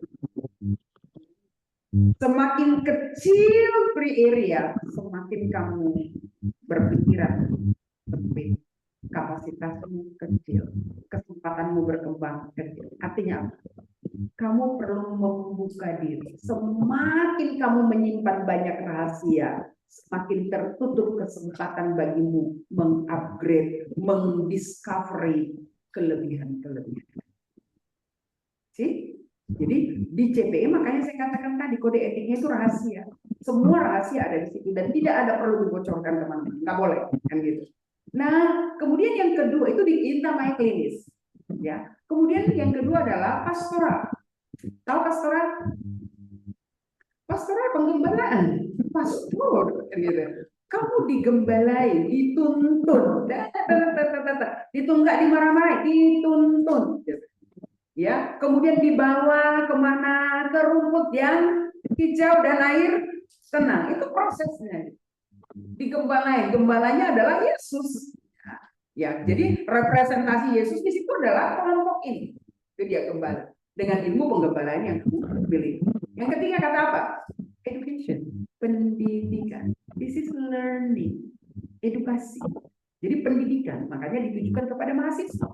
Kan gitu. Nah, dalam ilmu PAK, bagaimana ini? Apakah penting? Yes, sangat penting. Ya, karena guru-guru PAK ini akan menjadi pendidik. Bagaimana mungkin kamu menjadi pendidik tetapi memiliki kepahitan, kemarahan, nah, free area, speed gitu. Karena kamu menyimpan banyak rahasia, nanti kamu jadi guru. Nah, kita menemukan banyak sekali guru-guru yang namanya guru Pak tidak memiliki kesabaran. Kenapa nggak sabar? Anak-anak itu hanya pemicu. Ketidaksabaran itu sudah ada dari sononya. Ada situasi yang membentukmu menjadi pribadi yang tidak sabar. Ini pemicu. Nah, sebagai guru Pak, sebelum kamu terjun jadi guru, kamu perlu kembali menata puzzle hidup, ya, disusun rapi, sehingga kamu tidak gampang terpicu marah, tidak gampang terpicu cemburu, ya. Jadi tidak gampang terpicu capek, gitu. Jadi ini saya rasa untuk guru-guru Pak atau siapapun kamu, sebelum kamu terjun ke lapangan menjadi orang yang profesional, tugasmu di sini memperbaiki diri secara personality. Gitu saya rasa. Baik, terima kasih Bu Pendeta. Saya lanjutkan. Mungkin masih ada pertanyaan dari teman-teman atau dari Bapak Ibu dosen yang hadir di ruangan ini dan di ruang Zoom meeting. Masih ada? Kalau tidak ada, izin saya yang bertanya, Bu Pendeta. Saya jadi penasaran juga dengan metode CPE ini. Kebetulan ketika tadi saya mengikuti materi, saya juga teringat pengalaman saya di beberapa tahun kemarin. Saya ruang untuk melanjutkan studi S2 Bu Pendeta, saya juga mendapatkan satu mata kuliah pastoral counseling yang dimana diampu oleh dosen Pak Toto Wirma Saputra. Nah, beliau mengajarkan kami untuk langsung turun ke lapangan. Jadi satu semester itu full hanya di kelas itu pada pertemuan pertama. Pertemuan selanjutnya itu semuanya di rumah sakit, Bu Pendeta. Jadi mungkin dalam praktiknya sebenarnya sudah mempraktikkan CPA ini, yang mana lebih banyak mendengarkan apa yang menjadi keluhan, apa yang menjadi unek-unek istilahnya di rumah sakit, dan di rumah sakit itu juga diperhadapkan bukan hanya agama Kristen, tetapi juga ada agama-agama yang lain. Namun ketika kita turun di rumah sakit bertemu dengan layanan konselingnya di situ, kami hanya diarahkan untuk melakukan pelayanan kepada yang Kristen. Karena mengingat kami berasal dari kampus Kristen UKSW di Pendeta, jadi diarahkan kepada orang-orang yang Kristen. Nah, tadi mengingat dengan yang disampaikan oleh Ibu Pendeta bahwa ini menjadi satu yang kontekstual. Dia bisa dalam ruang budaya, dia bisa juga dalam ruang antar agama. Nah, mungkin saya hanya minta Ibu Pendeta sharing kira-kira gimana kalau metode ini diterapkan kepada orang yang berbeda agama. Kalau mungkin dalam ruang budaya, sedikit tambahan, ya kita di Kalimantan Tengah ini kan kaya akan budaya, dan metode ini juga memberikan ruang bagaimana pastoral counseling itu tidak hanya berbasis, tidak hanya bersumber dari buku dan teori, tapi budaya-budaya yang hidup dalam masyarakat itu juga menjadi satu dasar, satu metode, satu media untuk melakukan counseling kepada masyarakat. Nah, anak-anak di sini rata-rata semuanya orang Dayak, ada yang Papua juga, tetapi mengingat orang Kalimantan Tengah itu sangat erat dengan budaya. Nah, mungkin ada juga tips dan trik dari Ibu Pendeta bagaimana melakukan proses pastoral, proses counseling pada masyarakat yang juga menggunakan aspek budaya itu. Terima kasih. Terima kasih ya Bu ya, Bu Moderat. Oke. Nah, yang pertama, terima kasih sudah pernah mengalami kunjungan rumah sakit ya, dengan didikan Pak Toto. Tetapi itu bukan CPE ya, karena CPE bukan seperti itu ya. Pak Toto ini pernah belajar CPE. Dia pernah. Nah, kalau CPE begini, kamu kunjungan ke rumah sakit, saya ada. Pulang kamu dari rumah sakit, hasil kunjungan itu harus kau tuliskan. Kemudian kau diproses. Itu makanya dikatakan unik. Dari klienmu kau belajar. Ini proses. Jadi kamu yang terpenting di sini bukan kunjungan rumah sakit ya. Ya bukan. Tapi yang penting di sini adalah proses dirimu. Apa yang kau katakan di sana? Apa responmu di sana? Apa gesturmu di sana? Apa sikapmu di sana? Ini yang menjadi atensi kita dalam kunjungan ini. Jadi bukan, oh penting banget ini, enggak, bukan. Tetapi kamunya yang penting. Jadi tidak ditugaskan kamu kunjungi sekian kan? Ya, kamu hanya ayo kunjungi, ada jam kunjungan. Lalu sekarang hasil kunjungan itu kita akan masuk ke kelas. Kamu setiap orang ada presentasi setiap hari. Ya, lalu kita lihat. Oke. Nah, disitulah ketahuan nanti. Oh, saya punya kelemahan di sini. Oh, kamu punya kekuatan di sini loh. Ya, itulah dia. Itulah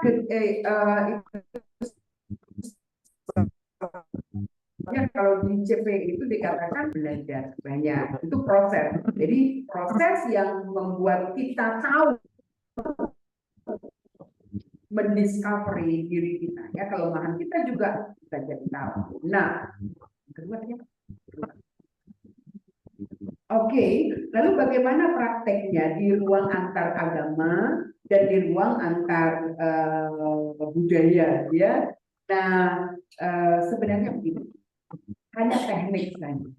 Kalau misalnya ke Muslim, nah, bagaimana kamu ke Muslim? Kita kan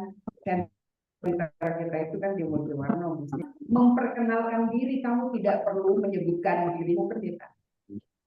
Kan ya kan? Ya, misalnya kalau kamu pendeta, saya pendeta dosen, apa lah, kan gitu ya. Saya katakan saya dosen, saya bertugas kerohanian di sini kan. Nah, lalu terjadi interaksi. Nah, dalam interaksi ini kamu udah tahu bahwa dia Muslim. Dari perawat misalnya kan di ruang perawat kan ada medical card gitu ya. Lalu kamu lihat oh agamanya Muslim, oh sakitnya diabetes. Oke, kamu boleh sapa dia. Assalamualaikum. Ya, apa kabar pagi ini?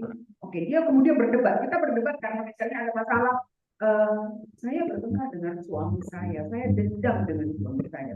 Suami saya lah yang membuat saya sakit sampai seperti ini. Dia menyakiti hati saya, dia berselingkuh, gini. Cerita lalu kita layan. Oh, ibu ternyata sakit karena suami ibu ya. Dan suami ibu sudah berselingkuh beberapa kali dan akhirnya ibu seperti ini sakit ya sampai diabetes seperti ini. Nah, apakah menurut ibu penyakit ibu ini benar-benar karena rasa kecewa kepada suami ibu? Iya, loh, begitu. Nah, coba cerita apa yang terjadi kepada suami. Cerita dia panjang ceritanya. Tapi akhirnya kita katakan, kalau secara konsep Kristen, ibu, apakah ibu mengampuni dia kan gitu ya? Lalu nggak seperti itu. Kata-kata tadi kan kita udah tahu ibu Muslim ya. Oh iya, ya saya Muslim, saya udah sembahyang, saya bawa dia, saya bawa ke apa namanya, setiap saya sembahyang saya sebut namanya, tapi Allah belum jawab dia. Oke. Ternyata Allah belum jawab doa ibu, sembahyang ibu. Ya Bu ya, tentu sakit bagi ibu untuk menerima kenyataan. Ibu sebagai perempuan yang rajin sembahyang, yang membawa nama-nama suami ibu kepada suami ibu. Saya mau dia bertobat. Oh, bagus sekali ya Bu ya. Ibu mau suami ibu bertobat. Oke. Sebelum bertobat, kira-kira apa yang mau ibu rasakan? Ya, apa yang sekarang ada dalam perasaanmu supaya benar-benar suamimu itu bisa kembali kepadamu? Dia nggak bisa jawab. Lalu kita katakan, sebagai perempuan muslimah yang taat sholat, apa yang ibu pahami tentang mengampuni? Karena tujuan kita tadi bagaimana dia mengampuni. Jadi, ya saya dikasih ceramah, kalau ada ceramah-ceramah di masjid saya dengar yang mengampuni itu ya kita ikhlas, bahasa mereka ikhlas gitu. Mengampuni itu ikhlas. Ya ikhlas saja suami kita. Oh, ibu ikhlas, artinya ibu mau ikhlas menerima suami ibu kembali padahal dia udah berselingkuh. Maksud ibu begitu? Ya iyalah Bu, gimana lagi? Gimana lagi kita pengen suami kita ada, ya ikhlas aja lah. Apakah ikhlas itu artinya mengampuni menurut keyakinan ibu sebagai seorang muslimah? Ya iyalah Bu. Oke. Kalau memang ibu siap mengampuni suami dan ikhlas menerima dia, saya setuju. Saya dukung. Lalu bagaimana caranya ibu menerima suami ibu kembali yang akan menikah? Misalnya kan Muslim kan bisa nikah sampai 4 kali. Jadi selingkuhan ini mau dinikahi yang akan menikah. Ya udah ikhlas saja lah. Yang penting anak-anakku dikasih makan dan aku dikasih hidupnya. Nah begitu dia. Jadi nggak usah kita nggak perlu melawan cara berpikir mereka, tetapi menolong mereka cari solusi dengan konsep berpikir mereka. Nah misalnya waktu di Cianjur. Di Cianjur itu kan, kamu tahu peristiwa Cianjur? Hah? Tahun lalu? 2 tahun lalu ya? 2 tahun lalu. Cianjur kenapa? Longsor. Ya kan? Di Cianjur itu longsor. Lalu kita belajar bagaimana caranya kita ke sana. Mereka punya budaya. Budayanya apa? Budaya menyelesaikan hati yang galau dengan wiritan. Gitu. Terus itu nama itu konteks budaya. Saya bukan jadi Islam, ingat Paulus. Paulus juga menjadi orang Yahudi, jauh Yunani, ya gitu. Padahal ya. Tapi untuk penyembuhan jiwa, kita rindu menyembuhkan mereka dalam konteks mereka, bukan konteks. Ya. Lalu kita panggil orang yang bisa mendampingi kita. Kira-kira apa yang harus kita lakukan? Pengajian dulu. Oke, pengajian saja cukup enggak? Ya. Nanti setelah ibu bicara menenangkan hati mereka, lalu kita pengajian. Enggak masalah. Tetapi ketika pengajian itu diucapkan berulang-ulang, mereka menangis, katarsis. Disitulah kita datang untuk mengatakan, ya istighfar, istighfar. Kau tahu nggak Kristus? Pernah nggak Kristus mengajarkan kekristenan? Kristus mengajarkan kepedulian, empati. Di situ. Jadi guru juga bagaimana berempati, berkorban. Jadi guru apa ya, mahasiswa-mahasiswa? Kamu perlu melatih dirimu bagaimana berempati kepada murid. Jadi dalam konteks maaf ya, dalam budaya bahasa itu kan guru-guru kan kesannya arogan, kasar pada murid. Lalu kita masuk dalam vertikal ini. Bagaimana kamu bersikap empati? Apakah empati kalau kamu membentak muridmu? Apakah empati kalau kamu mengatakan kepada murid bodoh? Kalau dijawab nggak ada. Ya, tapi dibantukan. Nah, konteks-konteks inilah yang perlu kita pelajari sehingga tanpa harus tanpa harus memaksakan mereka untuk memahami kita, tetapi kitalah yang memang menata hati kita untuk memahami. Itu saya.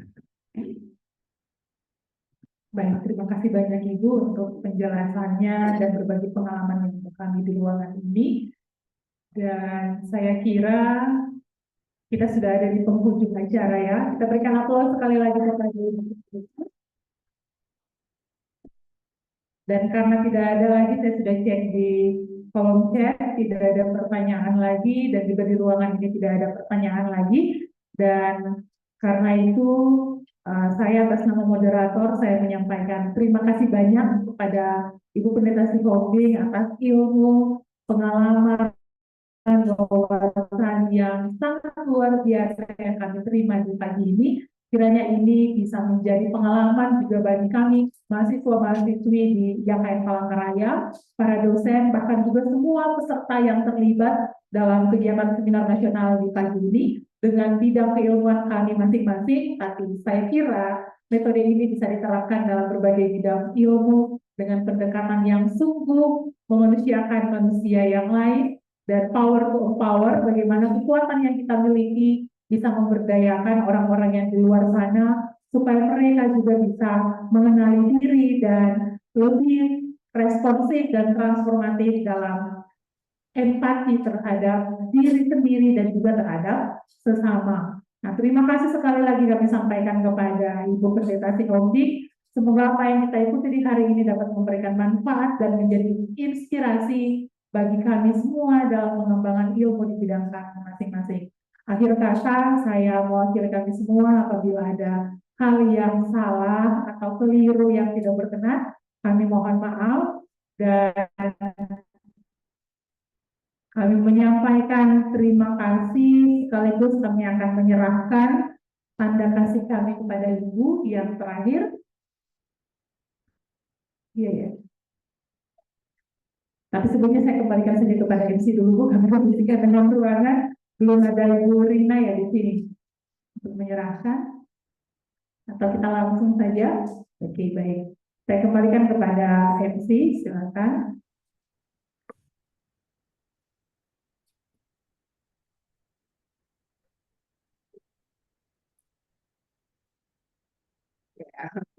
Iya, closing statement-nya. Saya akan menutup sesi ini dengan closing statement bahwa clinical pastoral education adalah satu metode pendidikan pastoral counseling yang sangat unik, yang dapat menolong peserta dan nanti yang ditolong Dengan demikian, pendidikan ini menjadi pendidikan yang sangat vital dibutuhkan di tengah-tengah pendidikan Indonesia.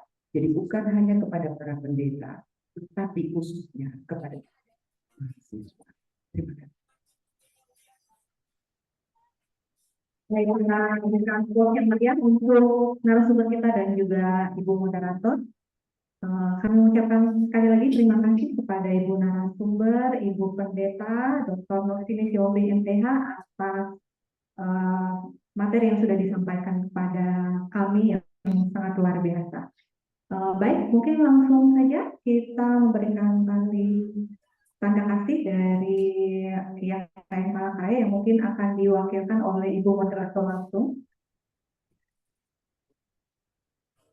Terima kasih. Terima kasih kepada semua yang sudah memberikan kesempatan kepada saya berbagi ilmu tentang clinical pastoral education.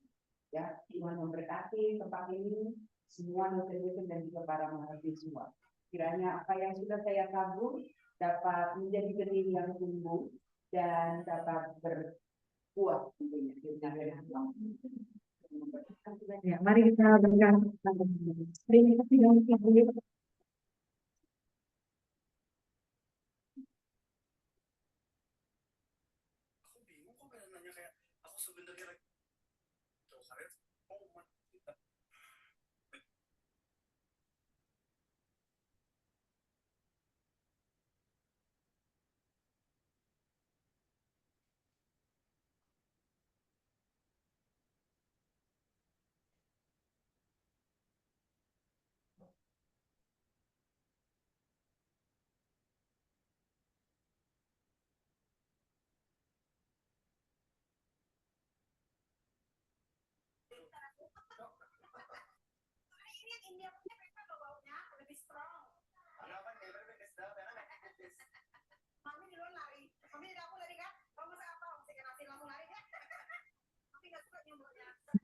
baik. Tiba saatnya kita di penghujung acara. Sebelum kita mengakhiri rangkaian kegiatan Seminar Nasional IAKN Palangkaraya tahun 2025, kami mohon kesediaan dari Bapak Dr. Khalid untuk memimpin kita dengan doa.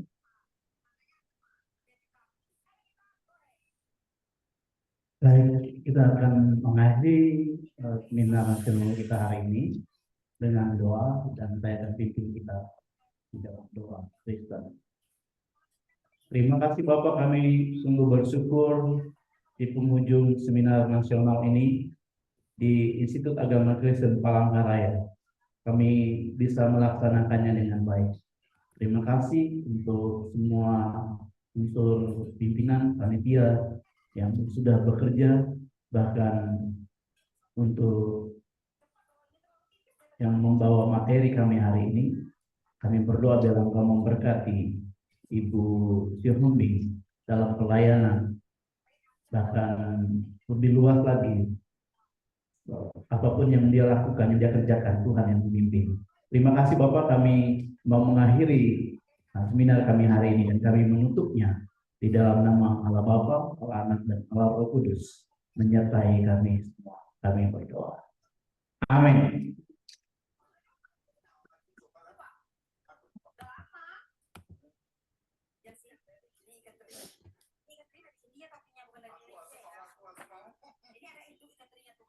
Jangan lupa mengisi link absen.